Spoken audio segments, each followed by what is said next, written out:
Rain streaked the wide windows of Miller's Diner, turning the neon glow of its sign into a hazy blur against the gray afternoon.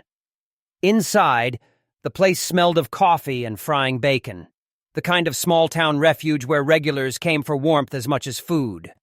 The soft clink of silverware, the low hum of conversation, the hiss of a grill, it was the soundtrack of an ordinary day. At the counter sat an old man. His back was slightly bent with the years, his shoulders narrow under a simple wool coat. On his head rested a faded cap, the fabric worn thin, the embroidered insignia of his old unit almost rubbed away by time. His face was lined, his hands spotted with age, but his eyes, clear, steady, carried the weight of decades. He was 81. He was a veteran, and this diner was his ritual. A cup of black coffee, a slice of apple pie, and a quiet seat where he could watch the rain. The door slammed open. A burst of wet air rushed in, carrying with it the sound of boots and loud voices. A biker stomped inside, broad-shouldered, leather vest glistening with rain, tattoos crawling up his neck. 3 others followed, filling the diner with their noise. Their laughter was harsh, a jarring contrast to the soft murmur that had filled the room seconds before. The waitress stiffened behind the counter. 2 men in a booth lowered their eyes. No one spoke. The biker scanned the room, grinning at the unease he created, then spotted the old man at the counter. His grin widened. "Well, well," he drawled, swaggering forward. "Look what we got here. Grandpa Soldier still playing dress-up with his little army hat." The old man didn't respond. He kept his gaze on his coffee, steady hands lifting the mug slowly to his lips. The biker leaned closer, his voice louder. "You deaf, old man? Or just too proud to answer?" The diner fell into a hush. The only sound was the biker's voice, bouncing. "Off the chrome and glass. You wearing that cap like you earned something. What you earn, huh? A walker? A government check?" His buddies laughed, slapping the counter. The biker's eyes narrowed, his face twisting with mockery. "How about you salute me instead? Show me some respect." Still, the old man didn't speak. He set his cup down carefully, folded his hands, and stared at the rain outside. The biker's smirk faltered. Silence wasn't the reaction he wanted. He wanted fear. He wanted shame. So he gave the order himself. With a sudden vicious swing, the biker's hand cracked across the old man's face. The sound snapped through the diner like a gunshot. The veteran's cap fell to the floor. His cheek reddened instantly, his head bowing under the force. Gasps echoed from the booths. A fork clattered onto a plate. The waitress covered her mouth with trembling hands. No one moved. No one dared. The biker straightened, satisfied. "That's better. You bow to me." The old man's hand moved slowly to retrieve his cap. His fingers brushed it off the floor, dusted it gently, and placed it back on his head. He did not look at the biker. He did not shout. He did not curse. Instead, he leaned forward, his voice low, almost a whisper. But in the silence of the diner, every soul heard it. "My boy's on his way." The biker laughed, but the laughter rang hollow. The words hung in the air, strange, steady, carrying something no one could name yet. And as the diner froze in stunned silence, no one realized those words weren't a bluff. They were a warning. The sting of the slap still lingered in the air. The old veteran's cheek bore the mark, faint red against pale skin, but his expression never changed. He sat upright, his cap once again resting on his head, his hands steady against the counter. His silence was louder than rage, steadier than fear. This was not just any old man. His name was Frank Delaney, 81 years old, retired sergeant, a decorated veteran of 2 wars. He had seen jungles burn and deserts swallow battalions whole. He had carried brothers on his back while bullets split the air, and he had folded flags into the arms of grieving widows. The medals he'd earned, Bronze Star, Purple Heart, were tucked away in a wooden box at home, never displayed, never paraded. He lived quietly now, a widower in a small house at the edge of town, his days shaped by routine and reflection. Every morning Frank came to Miller's Diner. Black coffee, one slice of apple pie, corner stool by the window. The waitresses all knew him, not for what he said, but for his kindness. The way he tipped in cash even when he barely ate. The way he asked about their families, remembered names, listened without judgment. To the town, he was just the old veteran. To those who knew better, he was dignity in human form. But dignity was exactly what the biker thrived on crushing. The gang had been in town for months, rolling in on weekends like a storm. They prowled the streets, revving engines past quiet homes, sneering at shopkeepers, daring anyone to challenge them. No one did. Fear kept doors shut and voices low. And now, in this diner, the leader had found his latest victim, an old soldier who refused to rise to his bait. That refusal only sharpened his cruelty. He leaned over Frank again, his tattooed arm blocking the light. "Pick up your hand, old man. Give me a salute. Show me you still remember how to follow orders." Frank said nothing. He adjusted his glasses, smoothed the edge of his napkin, and kept his gaze on the rain-streaked window. The biker's voice rose. "I said salute me!" The room froze tighter. The waitress behind the counter trembled so hard the coffee pot in her hands rattled. A young couple in the corner booth whispered, debating whether to slip out the door, but fear kept them glued to their seats. A trucker at another table stared into his mug, unwilling to lift his eyes. Everyone felt the weight of the moment, but no one moved. Frank reached slowly for his wallet. The biker's lips twisted into a cruel smile, assuming the old man was reaching for money to appease him. But when the wallet opened, no bills emerged.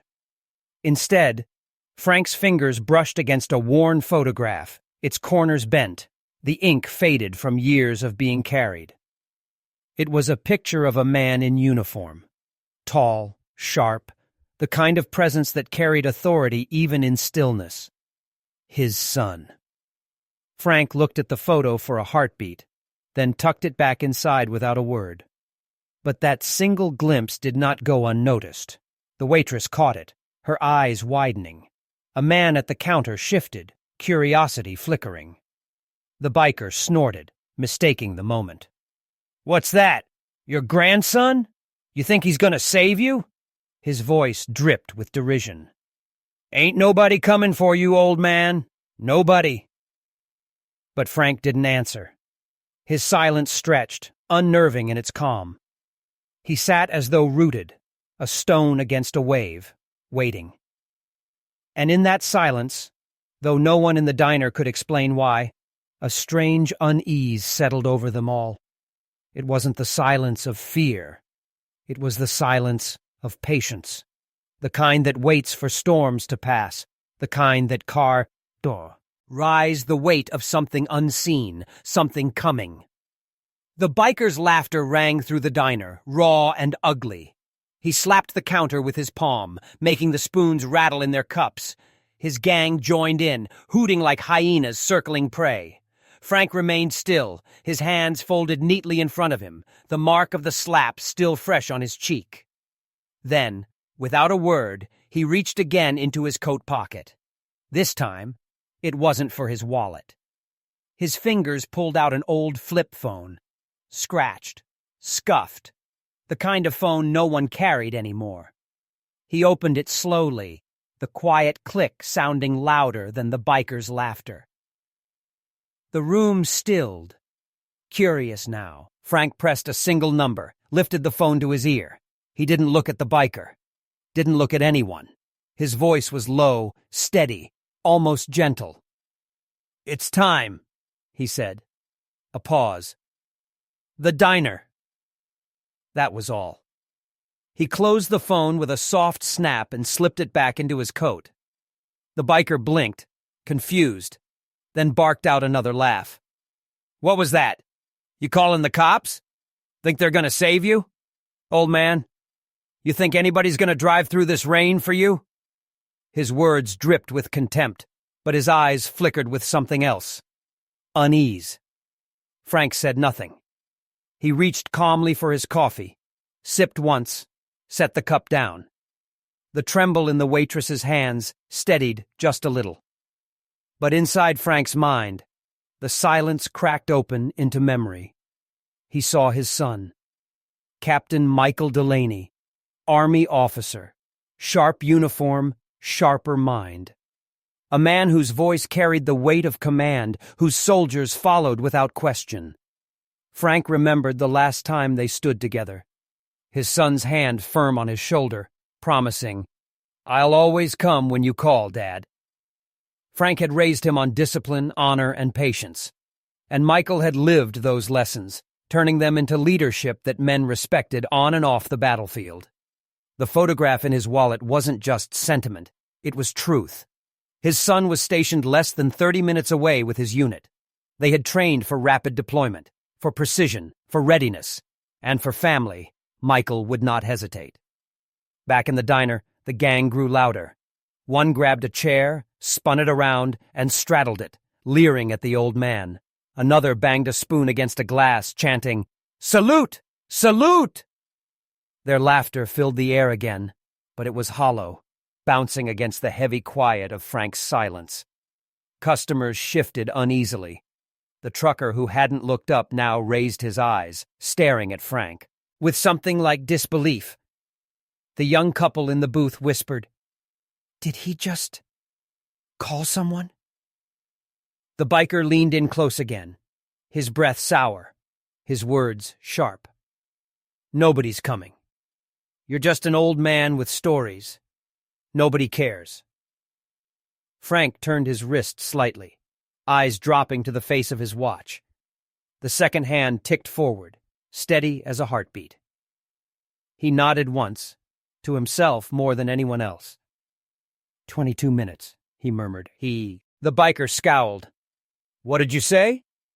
Frank didn't answer. He adjusted his cap, sat back, and folded his arms neatly across his chest. The biker sneered, but something in his gut twisted. He didn't know why, but the old man's calm, that unshakable patience, unsettled him more than shouting ever could. The gang tried to fill the silence with noise, their taunts rising, but the room itself seemed to hold its breath. Every clock tick, every drip of rain against the glass, every second carried weight now. Because in 22 minutes, the storm inside the diner would break. And when it did, nothing in Miller's diner, not the gang, not the customers, not even Frank himself, would ever be seen the same way again. The biker's patience, thin as it was, snapped. He slammed his palm down on the counter, making the salt shaker jump. His shadow loomed over Frank, his leather vest creaking as he leaned in close again. "You think this is a game, old man?" he snarled, his voice low, dangerous. "I said salute me, or I'll make sure the only salute you get is at your funeral." He lifted his hand again, ready to strike a second blow across that lined, dignified face. The diners held their breath, frozen in helpless silence. And then they heard it. At first, just a distant hum, low, steady, growing. Not thunder, though it rumbled like it. Not rain, though it carried weight. It was the deep, mechanical roar of engines. Several engines, powerful ones. The biker froze mid-swing. His men paused, glancing at one another. The sound drew closer, louder, until it filled the street outside Miller's diner. And then, layered over the engines, came another sound. Boots. Heavy boots striking the pavement in perfect unison. A cadence that carried authority, discipline, inevitability. The kind of rhythm that made the ground itself seem to recognize power. The trucker in the corner shifted in his seat, his eyes wide. The young couple leaned against the glass, trying to peer out into the storm. The waitress dropped the rag she'd been clutching, her lips parting as she whispered, "Oh my God." The diner door swung open with a metallic jingle. Cold air swept in, carrying rain and the smell of wet asphalt.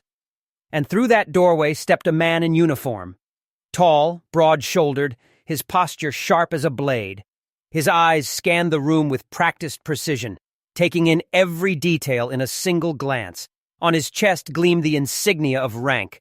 Behind him, framed in the stormlight, stood soldiers, dozens of them. Their uniforms damp from the rain, their boots gleaming, their expressions unreadable but hard as stone. The biker lowered his hands slowly, confusion flickering into unease. His bravado faltered as the soldiers filed in, not rushing, not scrambling, but moving with the deliberate precision of men trained to intimidate without a word. The leader stepped forward, his gaze locked on the old man at the counter. His expression softened. "Dad." The word was quiet, but it landed with the force of a hammer. The biker's eyes widened. The gang shifted uncomfortably. Every customer in the diner seemed to exhale at once, relief and disbelief mixing in the air.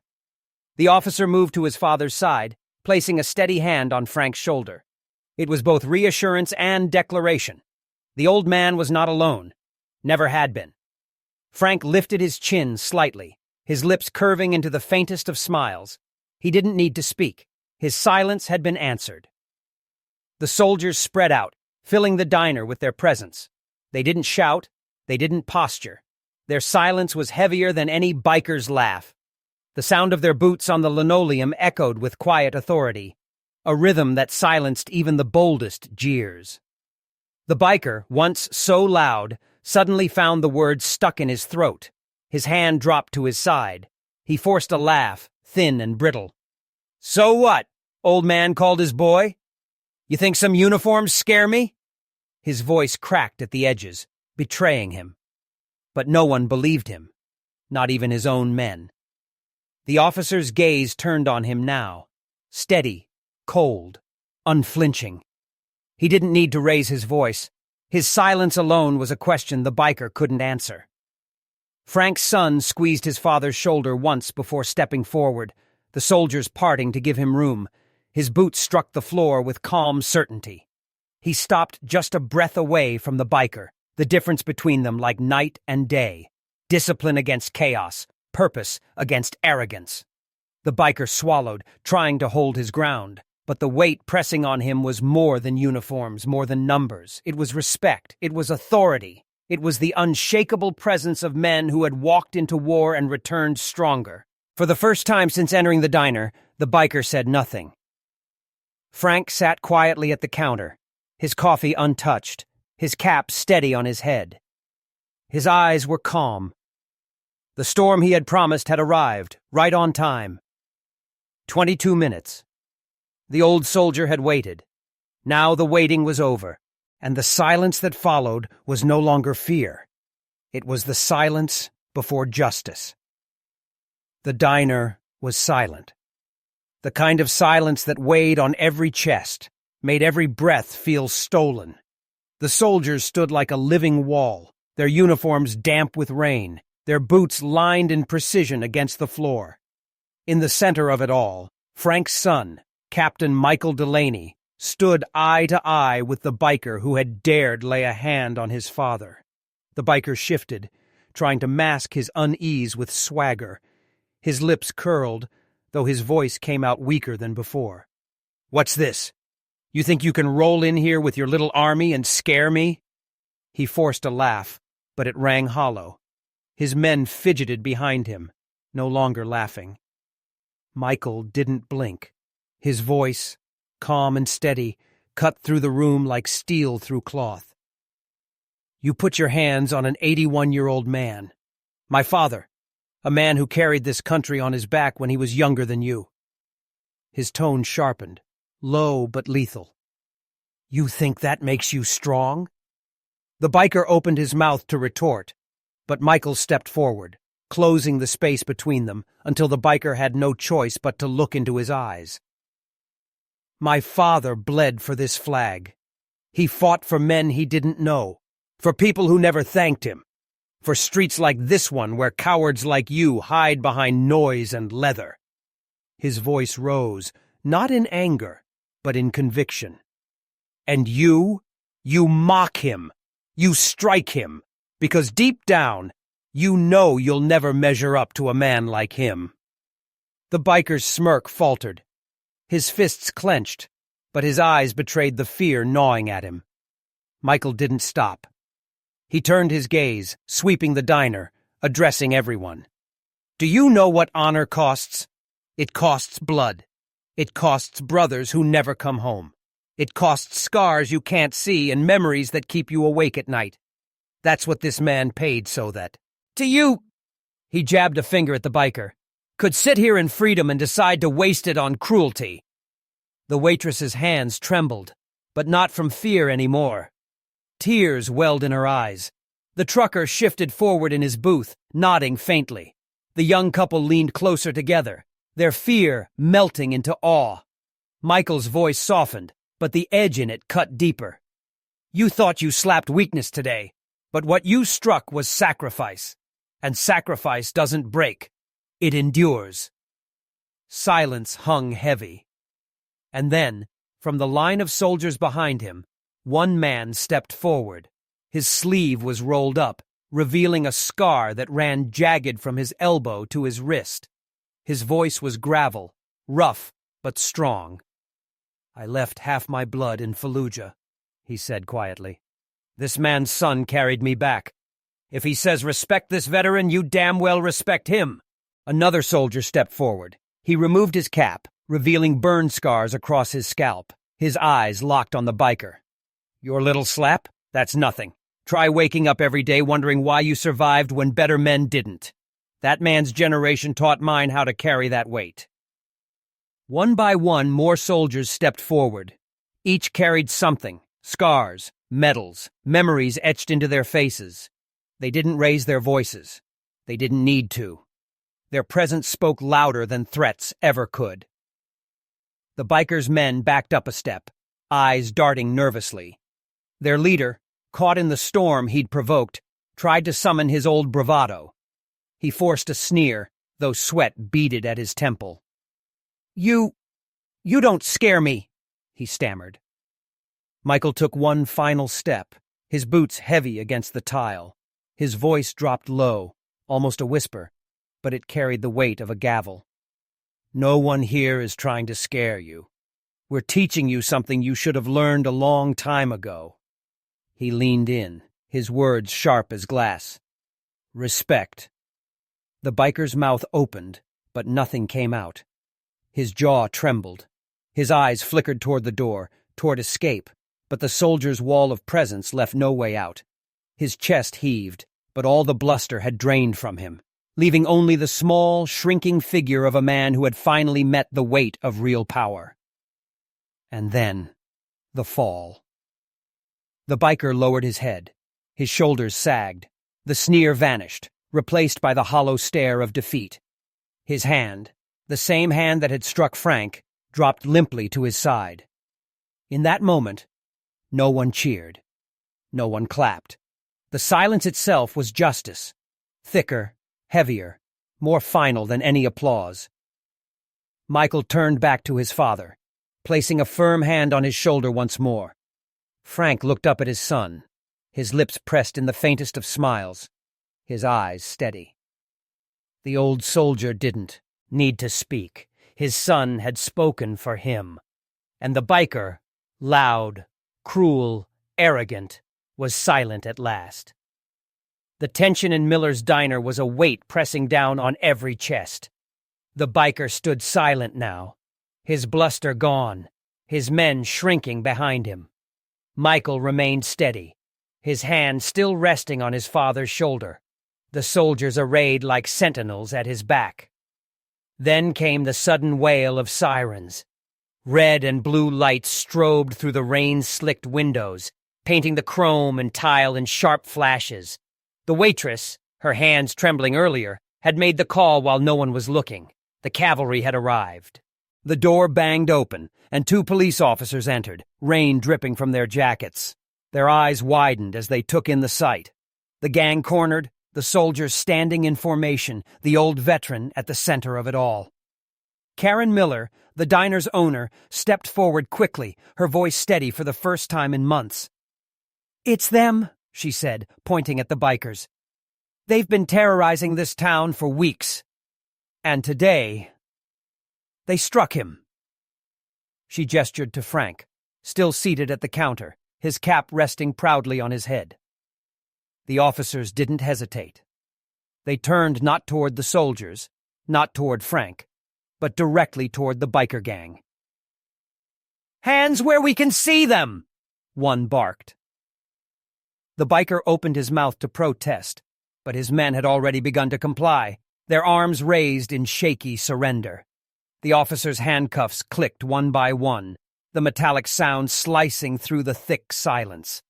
The leader was the last to be cuffed, his head bowed, rain dripping from his hair, the defiance gone from his eyes. As they were led out into the storm, the crowd in the diner finally exhaled. A long collective breath. And then, slowly, it began. Applause. It wasn't loud at first. Just the trucker clapping, his calloused hands echoing in the space. Then the young couple joined, their faces flushed with relief. The waitress added her hands, steady now, her eyes wet with tears. Within seconds, the entire diner was filled with the sound of applause, a rising chorus of gratitude and respect. Not just for the soldiers, not just for the son, for the man at the center of it all. Frank Delaney, the veteran who had endured humiliation without flinching, who had carried his silence like a shield until justice arrived.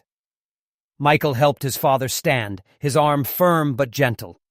The old man rose with quiet dignity, tipping his cap once to the room, but after a moment he sank back onto his familiar stool, the place where his ritual had always begun.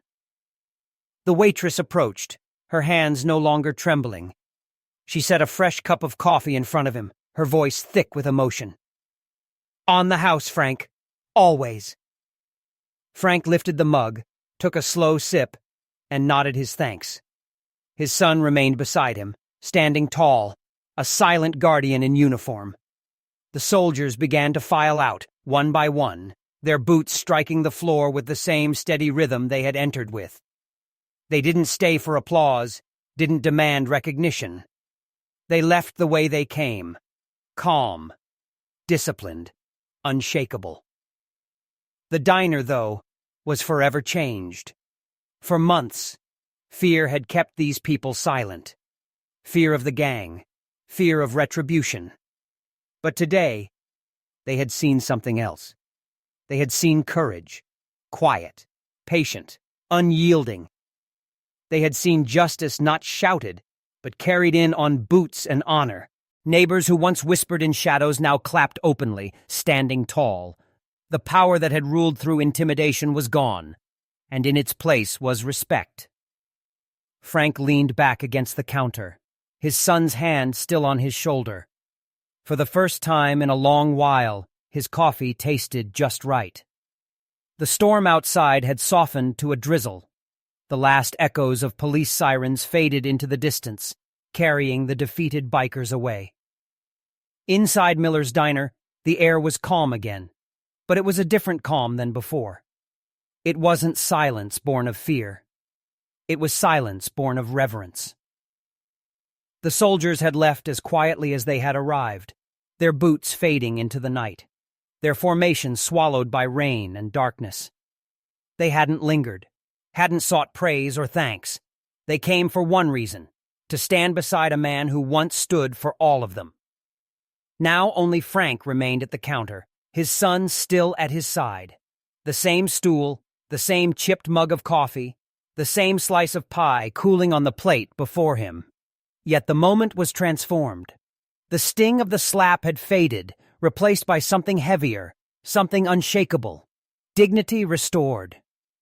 The waitress moved quietly behind the counter, her steps lighter than they had been all day. The young couple finished their meal without whispers, their hands intertwined. The trucker offered Frank a nod, deep and respectful. The room that had once shrunk from cruelty now sat taller, strengthened by the presence of honor. Frank lifted his mug, taking another slow sip, his hands steady. His son leaned close, his voice low but carrying like a vow etched into the walls of the diner itself. No one lays a hand on a man who carried this country on his back. The words hung in the air, timeless, indelible. They weren't just a son's promise. They were a reminder, a truth meant for everyone who had witnessed the night unfold. The camera lingered on Frank, his cap tilted just so, the faintest of smiles tugging at his lips. The years of service, the losses, the silence, all of it lived in that small, quiet smile. Outside, the neon diner sign buzzed and glowed against the rain, casting yellow light across the empty parking lot. It no longer marked just a roadside stop for coffee and pie. Tonight, it glowed as a beacon. Not of fear, but of respect. Fade out.